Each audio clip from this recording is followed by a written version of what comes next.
Baolina kitra ho an'ny sokajy Ligue 2 niditra tamin'ny andro faharoa ny Poule des As fiadina ny tompondakan'ny Ligue Nalamanga izay karana ao amin'ny division voalohany lalao nitotsaina teny amin'ny kianjan'ny Carion fitian'ny namana Zakinora kotomanina amintsika ny vokatra izay andro faharoa ny faninanana Poule des As ny Ligue 2 izay.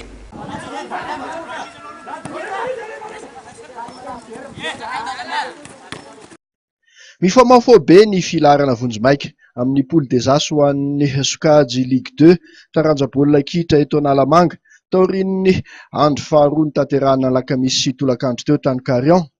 Hatreto tokoa mantsy dia tsy misy ekipa hita tena misongadina sy mandeha irery ka afaka ilaza melohan'ny fotoana fa anampiny ekipan'ny Mi20 hiakatra diviziona voalohany amin'ny tompolalaovana manaraka.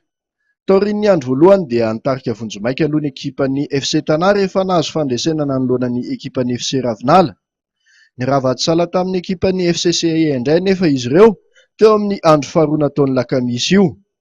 Atsala roa tao anatin'ny lalao roa kosa no azon'ny ekipana Ambodintsotro tamin'ny lalao roa nataony. Tsaivina fa nanao atsala 3-3 tamin'ny ekipan'ny AGSM ny ekipan'ny FCCI teo amin'ny andro voalohany. Narak'izay dia resin'ny ekipan'ny AGSM tamin'ny isa 4-2 ny ekipan'ny FC Ravinala. Ny ekipa mivoaka ho mpandresy amin'ny FC Tana sy ny AGSM mandritra ny andro fahatelo farany ataon'ny larobia ho avy izao no hibatan'ny fandresena ao anatin'ity Poule des As ity ka hiakatra sokajy diviziona voalohany amin'ny tompolalaovana manaraka.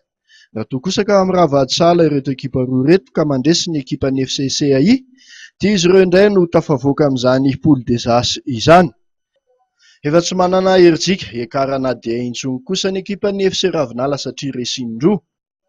Anana ny toerana arak'izany io andro fahatelon'ny Poule des As ho an'ny sokajy Ligue 2 eto Analamanga ataon'ny andron'ny alarobia ho avy izao io.